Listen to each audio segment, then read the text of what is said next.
Crucifying the virgins. Crucifying the virgins. Crucifying the virgins tonight. Hello! Today I'm going to do something a bit different, and I'm going to talk about my favourite music, and I'll be showing you some of my record collection and just basically talk about bands. And this video is probably going to be really long because I can talk about bands for ages. So if you're not interested in music, I'll probably stop watching this video right now because it could get really boring and tedious. I'm not going to do things in order of what my favourite thing is to the least favourite thing or whatever. Like, it's just going to be all over the place. But the way my love for music started was with this, Thin Lizzy's Jailbreak.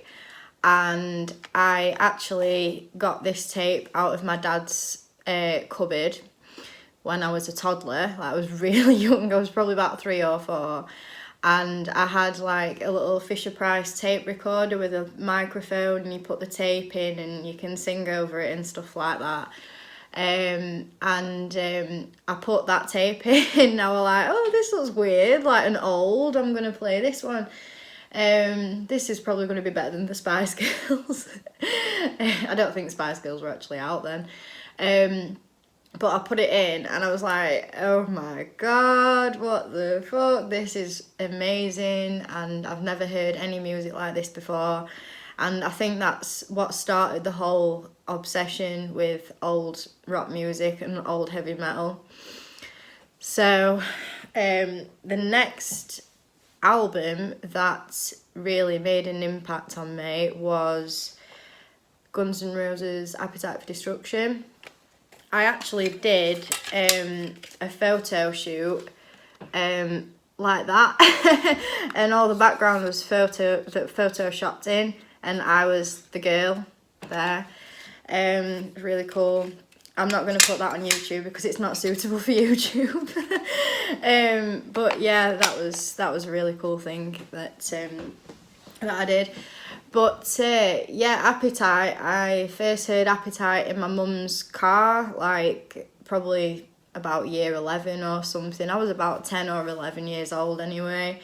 And again, I'd never heard anything like it. I immediately became obsessed with it. I'd never seen men that looked like they did on the back of the album. That photo of them isn't on this tape, so I can't show you. But basically, like, they're all sat on the floor and they all look like they've been up for about 4 days. And they just look really cool, and it's not really something that I saw when I was younger. So I was instantly attracted to it. Oh yeah, and I've missed something else out as well. I have actually got the video, the same video that I had when I was little. But my dad had a videotape of Mark TV, which is a TV show that Mark Bolan did from T-Rex, and he used to like mime his own songs badly, in all these like sparkly outfits and glitter on his face, and his hair did and everything, and the stage set looked amazing and like proper 70s. It was cool as fuck. But he had special guests on, like David Bowie. I can't actually remember who else was on it, to be honest, but he had like girl dancers in the background with like matching outfits on, like doing all this, and I just thought it was so cool. And my dad used to put that on for me when I was having tantrums to calm me down, because I'd just be like so I actually didn't know if he was a boy or a girl. Like, I think that was part of the fascination, because he was very feminine, obviously, and very sparkly and very beautiful. But I just thought he was the coolest thing to ever walk the earth, and I still think that now. So yeah, going into the record collection, in no particular order, I'm so excited to be talking about music. It's really, it's one of my special interests, so obviously I'm going to be buzzing. This is the first one I'm showing you, Diamond Head's Borrowed Time. And this is the song that started all heavy metal. Don't know if you can see that. Am I Evil? If it wasn't for Diamond Head, then there wouldn't be most heavy metal bands that are around to this day. Like, a lot of them were heavily influenced by Diamond Head. But yeah, this band is so like underrated. It's ridiculous, and I only found out about them when I was 22, 23 by a guy that I was seeing at the time. And honestly, like, when he showed me them, I was just like, oh my god. You know, it was just like, yeah. And then that got me into new wave of British heavy metal, sorry. So yeah, but the singer Sean Harris, he had like quite a glammy style in the early days, but this is like proper heavy metal. This is proper like new wave of British heavy metal. But he was quite effeminate and a bit Mark Bolan as well. But his voice, oh my god, like his voice is the most beautiful voice in heavy metal. It's just like, his range is just amazing. I don't know how he sings like that. They have got a new singer now, Rasmus. I think he's from Denmark, and I've seen them a few times with Rasmus singing, and he's great as well. Like, he's really, really good. And they're still amazing live. I think Brian Tatler was, I don't know if he was 60 or 70 the other day, but he can still shred for booking. Yeah, so good. So yeah, that's the first one. And the album cover's mint. Look how good that is. It's so imaginative and never-ending story-ish. This one I started listening to in secondary school. Sorry, I'm not American. Cinderella's Night Songs. Very, very glam. Love it. I just wanted to be Eric Brittingham at that stage. Like, I wanted for hair and everything, and yeah. But Cinderella are very, very glam. Well, they were very, very glam 80s band. It was kind of bordering on the Poison territory, you know, quite poppy, but not overly poppy. But they have so many good songs, and I can't remember the other album that they did that was really good as well, but it had a song on called Bad Seamstress Blues. And oh my god, when that gets going, it's like, yeah. It's so fucking good. But yeah, this one, Shake Me obviously is the most popular one, and Nobody's Fool. Like, I can remember walking home from school a few times, like after having a shit day, just like crying to Nobody's Fool, like, I'm not your fool. So yeah, still love this one to this day, and their music videos are amazing, like proper 80s. Love it. The next one, I'll take it out of the plastic sleeve because it might reflect the light on the camera. This is actually my boyfriend's band, Piston. I thought that I'd talk about it because it is a really good album. It come out last year, and there's some really good songs on it, and Rob the singer writes songs about kind of like being an underdog and, you know, having a job that you don't like and wanting to get out of it. And, you know, there's one song on here that says, I said to the mirror, I want you to take control. And it's just like, you know, when you're sat in your car and on the way to work and you're like, yes. It's so good. But yeah, they really worked hard on this, and it's just a really good quality album, like proper, you know, solid. So yeah. The next one, I couldn't find the other Accept album, Aaron. If you're watching this, you probably are. But this is a really good album from Accept, and I love the cover as well, obviously. 80s girls with the 80s makeup. Great. Favourite song is probably the first two songs, Starlight and the title track, Breaker. You know, it's just, and look, it's so cool. I love Udo's voice as well. The next one is something a bit different. The only black metal bands I actually like are Dark Throne and Mayhem. I'm not really like, I mean, I had a period of time when I was really into it and really interested in it, and I went to Oslo to visit Helvet, and you know, that was really cool. But it's not really a type of music that I listen to all the time, but this is a really good album. And I love Fenris, like he's such a cool character and he's so funny.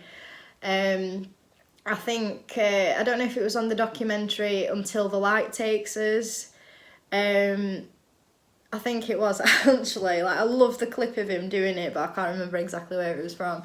But there's a guy interviewing him and he's just in his house showing him his records and stuff. And he puts Rock and Roll Gas Station on by Adrenaline OD and he's miming it and he's going, Rock and Roll Gas Station! Woo! Like this. And you can tell that he's like drunk and stuff, but it's just so funny. So yeah, this is a really good example of Norwegian black metal.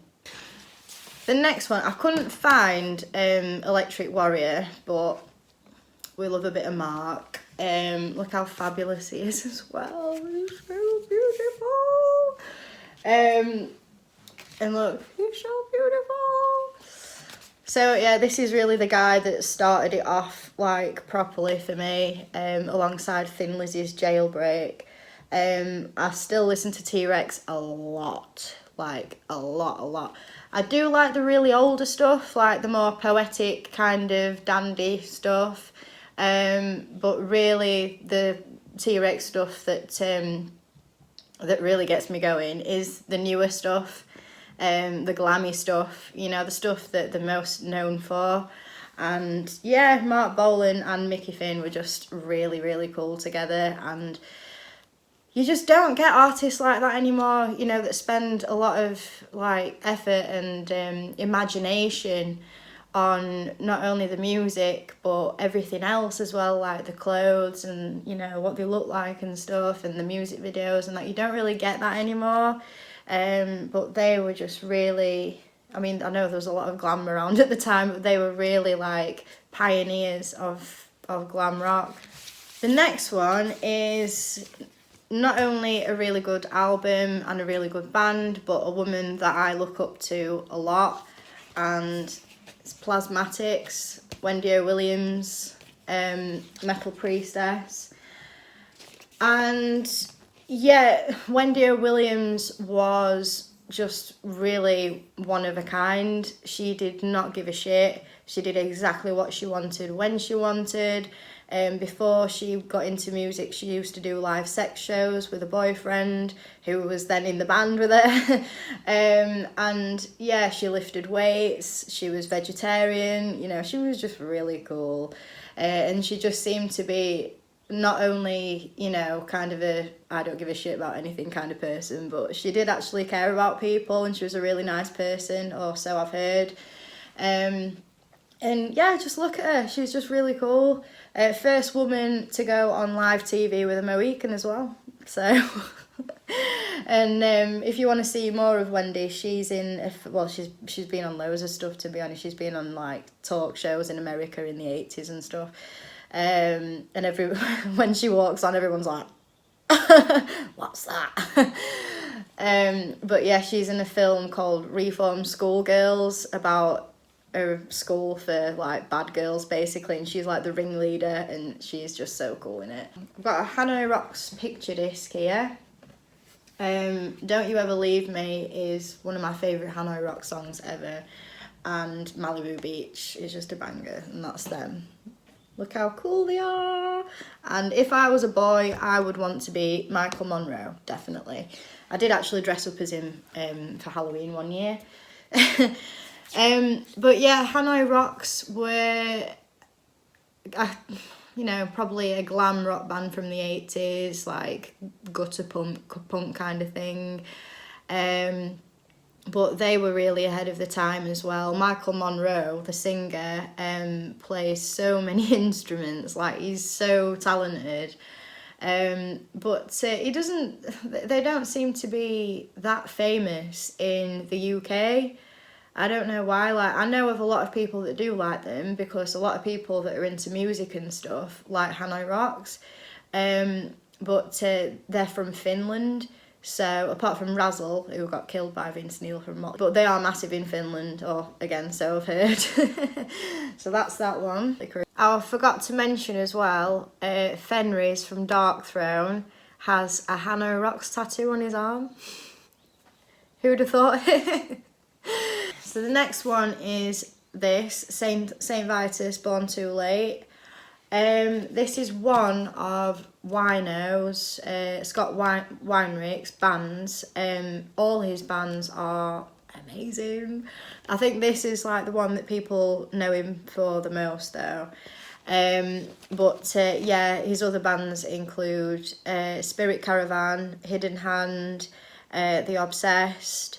He's done a lot of acoustic stuff as well, like he's done covers of Townes Van Zandt songs. My favourite one that he's done is Rake. It's really good. But I've seen The Obsessed a couple of times and they just blew me away completely both times. Like, it was so good. Like, if you want doom, then you've got to listen to Wino's bands. So yeah, like, this is just class. Right, this is, I don't know if it's my favourite album. I think Appetite for Destruction is my favourite album of all time. But this started a lot of things off in my life when I heard it. The first time that I heard this, I'll just show it you, because otherwise you won't know what I'm on about. It was a title track, Girls, Girls, Girls, and it was on a film called The Indian in the Cupboard. And again, I was about 11, you know, not really old enough to understand what the song was about. But this little boy in the film was watching TV and Girls, Girls, Girls, the music video was on, and I saw the band, obviously the big hair and the motorbikes and stuff, and Hollywood, and strippers with massive hair and massive boobs and like the high leg bikinis and stuff, and I was just like, wow.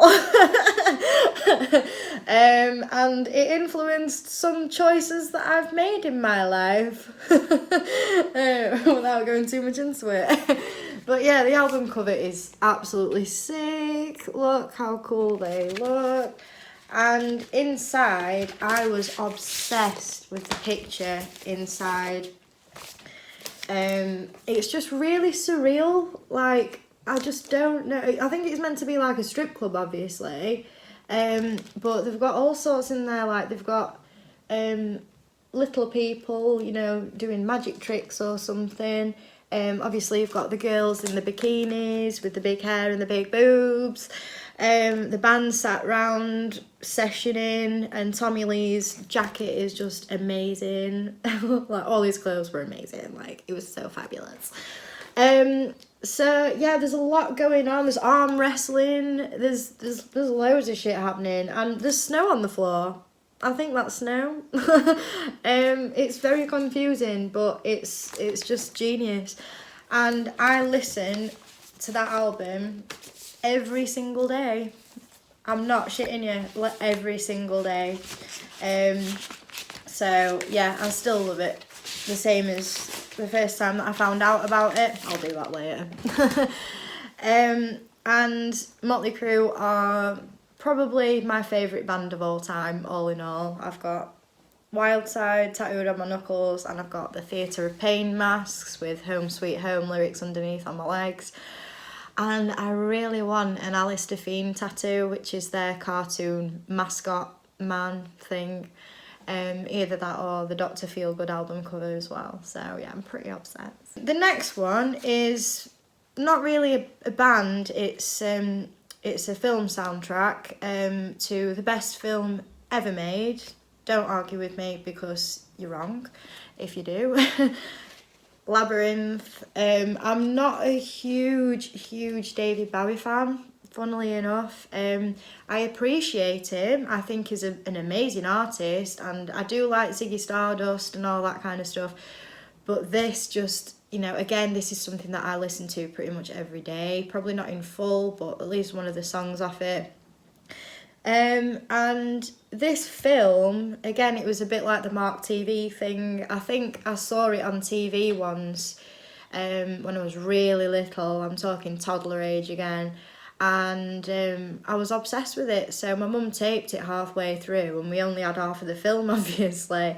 And I kept asking for Hoggle, which is him, that little goblin who wheezes in the pond.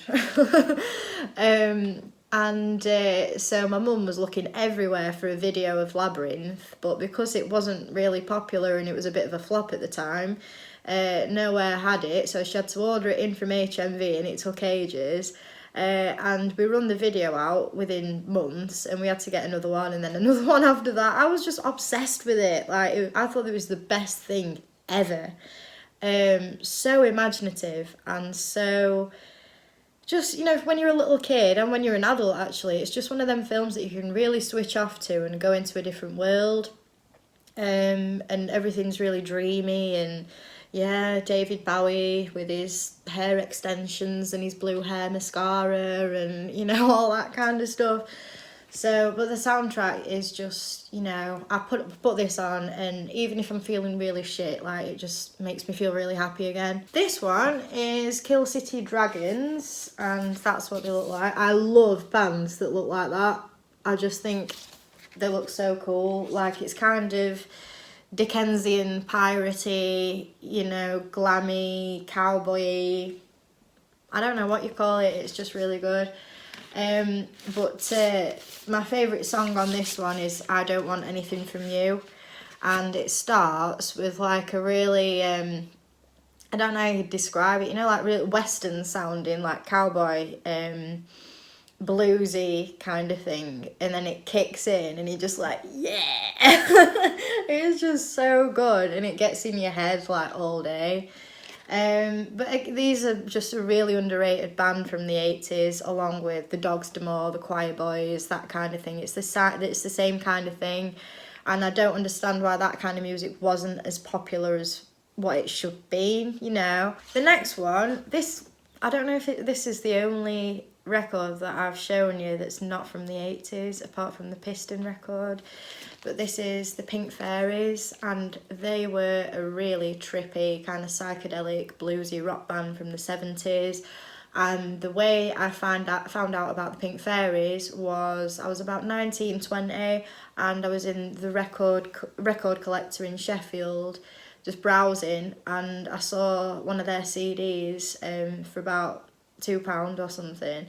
It was really cheap in a sale bit, and I looked at it and I just bought it because I thought they looked cool. And little did I know, like, they're actually really good. Yeah, a twink from the Pink Fairies is still making music. He follows me on Instagram, actually. I think the only lyrics in Do It are don't think about it, all you just got to do is do it, you know, all the way through. But it's just how it sounds. Like, it makes you feel really motivated to get up off your arse and just fucking do it, you know, do whatever you want, fuck it. The next one is Vinnie Vincent Invasion. Now, this is like one of those 80s records that you will listen to.